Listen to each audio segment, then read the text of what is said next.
ஒருத்தன் வந்து தோக்குறான் அப்படின்னா முயற்சி பண்ணனால தோக்கவே முடியாதுங்கிறாரு. ஒரு முறை தோப்பான், 2 முறை தோப்பான், 30 முறை வாழ்க்கை முழுகும் ஒருத்தன் தோத்துட்டே இருந்தாலும் ஒரு நாள் அவனுடைய இலக்கு அவன் செஞ்ச முயற்சி தோக்க விடாது. அதை அவன் அடையாம மட்டும் அவன் போக மாட்டான். ஆனா அந்த ஒரு 10வது தோல்வி 15வது தோல்வின்னு சொல்லி அவன் சளைச்சிட மட்டும் கூடாது. அவன் அந்த முற்றுப்புள்ளி மட்டும் அவனை போயிடக்கூடாது. இப்போ நம்ம ரொம்ப தோத்துக்கிட்டே இருக்கோம். நிறைய பேர் சொல்லுவாங்க, இல்ல வேணாம் நீங்க வேற துறைக்கு போயிருங்க, ஏன்னா ஒரே எவ்வளவு அடி வாங்குவீங்க, ஒரு ஒரு ஒரு 4 வாட்டி ஓகே, 3 தடவை இதுவே தெரியுதுல்ல உங்களுக்கு இது சரியா வராதுன்னு அப்படிலாம் சொல்லுவாங்க.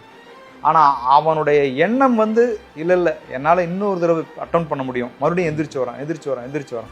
அப்பதான் வலம்புரிஜானுடைய கவிதை எனக்கு ஞாபகம். 10வது முறை விழுந்தவனை பார்த்து பூமி சொன்னது, நீ 9 முறை எழுந்தவன் தானே.